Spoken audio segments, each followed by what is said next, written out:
नमस्कार, मैं डॉक्टर शैलजा सोनी विघ्नहर्ता हॉस्पिटल रीवा से आपसे कुछ बातें शेयर करना चाहती हूँ। जैसा कि आप सब जानते हैं, इस कोरोना ने सबको परेशान करके रखा, सबको हैरान करके रखा है कि करें क्या। लेकिन इस समय आपके मानसिक संतुलन और स्टेबिलिटी बनाए रखने की बहुत ज़्यादा ज़रूरत है। अभी पिछले दिनों जो मुझे ज्ञान था, इसके अलावा एक्सपीरियंस भी मिल गया। मैं खुद भी 15 दिन पहले पॉजिटिव हो गई थी और 14 दिन आज आइसोलेशन के मेरे ख़त्म हो रहे हैं और आज बहुत ही आज़ादी का अनुभव हो रहा है। जी हाँ, जैसे ही मुझे रिपोर्ट्स का पता चला, मैं आइसोलेट हो गई। मैंने घर के सारे मेंबर्स का भी करवाया टेस्ट और ये बैड लक ही था हमारा कि घर के सारे लोग पॉजिटिव निकले।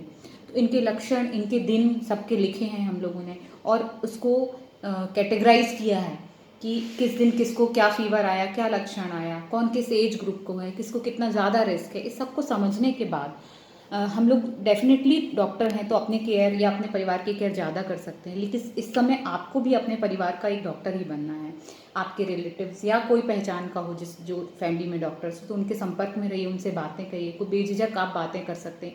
इस समय हम सब यूनाइटेड हैं, हम एक साथ हैं और सब मिलकर खड़े हैं आपकी हेल्प करने के लिए, सबकी हेल्प करने के लिए, क्योंकि ह्यूमनिटी को जीतना ही है, इस वायरस से जीतना है। तो जो एक्सपीरियंस हमने गेन किया है उसके कुछ कुछ तथ्य हैं जो मैं कुछ आपसे शेयर करना चाहती हूँ। तो सबसे पहले कि prevention is always better than cure, तो हमें वैक्सीन तो लगवानी ही है। जिस एज ग्रुप के लोगों को 45 से शुरू किया गया था उसकी ही अभी कंप्लीट नहीं हुई है वैक्सीनेशन, तो प्लीज़ वो कराइए, बेझिझक जाइए, सोशल डिस्टेंसिंग से जाइए, मास्क लगा के जाइए और अपना वैक्सीनेशन पहले से तय शेड्यूल के हिसाब से सेट करके और फिर जाइए। फिर इसके बाद 18 से ऊपर साल के बाद लगने वाले हैं तो वो लोग भी अपना रजिस्ट्रेशन कराएं वैक्सीनेशन के लिए और प्रॉपर वैक्सीनेशन कराएं। इससे डरे नहीं। थोड़े बहुत साइड इफ़ेक्ट्स हैं जो हर चीज़ के होते हैं, हर चीज़ की अच्छाइयाँ और बुराइयाँ होती हैं, तो आपको वो चीज़ें वैक्सीनेशन तो कराना है। दूसरा, आप कहीं पे भी घर से बाहर नहीं निकलें, लॉकडाउन है तो उसका पूरा पालन करें। घर में भी बहुत सारे मेंबर्स हैं, इकट्ठे कलेक्ट होते हैं तो वहाँ मास्क लगाएं। बाहर का जाना किसी का काम है, जैसे मैं ही डॉक्टर हूँ या बहुत से लोग हैं जो काम अपना रोक नहीं सकते, जिनको जाने की ज़रूरत है, जब वो आते हैं तो घर में भी आप डबल मास्क का यूज़ करें, बार बार हैंड वॉश करें, बच्चों को, बूढ़ों को, सबको बचा कर रखें। जो जिनके छोटे बच्चे हैं वो जब क्राई करते हैं तो ज़्यादा वायरस भी निकलते हैं, वो मास्क भी नहीं लगाते हैं। तो इस समय थोड़े एल्डर को भी, हमारे जो बुज़ुर्ग हैं, हमारे इन लॉज हैं, हमारे मम्मी पापा हैं, इन सबको उनसे थोड़ा सा दूरी बना के रखनी चाहिए, क्योंकि उस समय वायरस उस अगर बच्चे को इन्फेक्ट कर गया है तो वो वायरस और भी ज़्यादा फैल सकता है। तो थोड़ा सा ये डिस्टेंसिंग का भी ध्यान रखें। साथ में यदि आप आइसोलेट हो गए हैं तो एक कमरे में आइसोलेट हो जाएं, जहाँ पर अपने लक्षणों को, टेम्परेचर को, ऑक्सीमीटर से ऑक्सीजन को, सैचुरेशन को और अपनी वेलबींग फीलिंग को आप एक नोट डाउन कर सकते हैं। साथ में टॉयलेट अलग हो तो बहुत अच्छा है। यदि कॉमन टॉयलेट है, आपके घर में ऐसा व्यवस्था ही नहीं है कि आप अलग से सेपरेट टॉयलेट है, तो आधे घंटे का डिस्टेंस रखें दूसरे टॉयलेट यूज़ करने के बीच में। और एग्जॉस्ट वगैरह है तो एग्जॉस्ट जरूर शुरू करें। खाने का जो बर्तन का या इनडायरेक्ट टच है, इससे फैलने की संभावना कम होती है, लेकिन ये भी फोमाइट्स हैं तो इनसे भी वायरस पहुंच सकता है, तो इस चीज़ का ध्यान रखें। वैक्सीनेशन के बाद यदि कोरोना हो भी गया है तो उसे घबराएं नहीं। ये आपके सिम्टम्स जो हैं वो आप उसको नोट डाउन करें। माइल्ड, मॉडरेट या सीवियर, इन कैटेगरी में हम इसको डिवाइड किया है। तो माइल्ड कैटेगरी में सर्दी, ज़ुकाम, बुखार, बदन दर्द, टेस्ट का चले जाना, स्मेल का चले जाना, सर्दी, ज़ुकाम, लूज़ मोशंस, ये सब हो रहे हैं और थोड़ा बुखार आ रहा है जो 100 से कम है, तो इसमें आप आइसोलेट रह के होम आइसोलेशन लेके होम ट्रीटमेंट कर सकते हैं, जो गाइडलाइंस के अनुसार डॉक्सीसाइक्लिन जो एंटीवायरल, एंटी बैक्टीरियल, ये यूज़ करते हैं। लिमसी, जिंक, हाइड्रेशन अच्छा हो, नींद अच्छी हो, प्रोटीन अच्छा हो, खाना अच्छा हो, ये सब पे आप ध्यान रखें। और आइवरमेक्टिन भी है तो इसे भी देना है। और यदि आपका कंफर्म पीसीआर आपने टेस्ट करा लिया है, आरटीपीसीआर टेस्ट में आप पॉजिटिव पाए गए हैं, तो आप फेविफ्लू या एंटीवायरल जो आती है टैबलेट, वो डॉक्टर की सलाह से सही मात्रा में, सही शेड्यूल से खाएं। दूसरा मॉडरेट कैटेगरी है। तो मॉडरेट कैटेगरी में फीवर ज़्यादा हो सकता है, आपको सिम्टम या ब्रेथलेसनेस ज़्यादा हो सकती है, आपका SpO2 लेवल 95 से 93 के बीच में रह सकता है। तो यहाँ आपको 6 मिनट वॉक टेस्ट तो मस्ट है। 6 मिनट वॉक टेस्ट करिए, फिर आप देखिए कि आपका ऑक्सीमीटर से जो ऑक्सीजन का सैचुरेशन है, क्या 5 कम हो रहा है, 5 स्तर कम हो रहा है, यदि ऐसा है तो आपको डॉक्टर की अर्जेंट की ज़रूरत भी हो सकती है। तो आप डॉक्टर को प्लीज़ दिखाएं, अपना सही से CRP, डी डाइमर, CBC, ये बेसिक ब्लड टेस्ट कराएं। CT स्कैन की ज़रूरत है तो CT स्कैन कराएं, उसकी स्कोरिंग देखें और अपने आप को कैटेगराइज करके उसका उचित ट्रीटमेंट लें। हो सकता है इस स्टेज में आपको अर्ली स्टेरॉयड, ब्लड थिनर्स शुरू करने पड़े। हाई रिस्क वाले ग्रुप खासकर, जैसे कि ब्लड प्रेशर, डायबिटीज़ और आपको COPD, अस्थमा, कुछ भी बीमारी है तो आप उसका अलग से मेडिसिन लेते रहें, ट्रीटमेंट लेते रहें। ब्लड थिनर डॉक्टर की सलाह से शुरू करें। आपके कॉस्प्रिन हो सकता है पहले से ही चल रही हो, नहीं तो वो भी डॉक्टर से समझ के शुरू करें। और स्टेरॉइड्स की सही डोजेज और ब्लड शुगर की मॉनिटरिंग, ये आपको समझना पड़ेगा अपने डॉक्टर से कैसे करनी। तो ये मॉडरेट का ट्रीटमेंट है।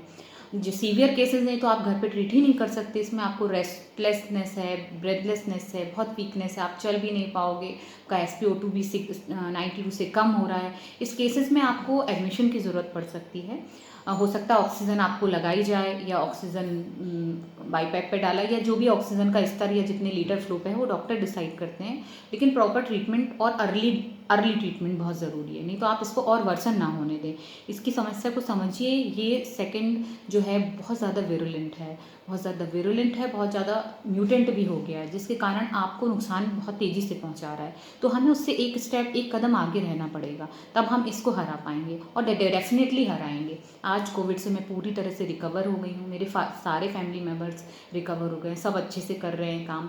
और अपना मैंने ये भी देखा, जो वीकनेस का स्तर है वो जितने बुज़ुर्ग हैं या ज़्यादा ओल्ड एज के लोग हैं उनको ज़्यादा है, तो उनको और ख़ास केयर की ज़रूरत है। जिनको निमोनिया हो गया है उनको निमोनिया के बाद ब्रीदिंग एक्सरसाइज की बहुत ज़्यादा ज़रूरत है। प्रोन पोजीशन में लेटना, जिससे ऑक्सीजन का सैचुरेशन भी बढ़ जाता है, लंग्स खुल जाते हैं। देन फूकने वाली एक्सरसाइज होती है, स्ट्रॉ लेके आप पाइप फूकते हैं, ये 15-15, 20-20 बार के राउंड करने हैं। बलून फुलाना, रेस्पायरोमीटर से भी आप, बॉल वाला एक सिस्टम होता है, उससे आप सांसों का कर सकते हैं एक्सरसाइज। प्राणायाम करना, आप एक नोज़ करके जो ये वाला प्राणायाम होता है वो भी कर सकते हैं। तो आपको ये ब्रीदिंग एक्सरसाइज पे ध्यान देना पड़ेगा ताकि आपके लंग्स खुलें, चेस्ट खुलें और आप अच्छे से अपने फेफड़ों को, अपने लंग्स को खोल सकें और जो डैमेज एरिया है उसको ठीक कर सकें।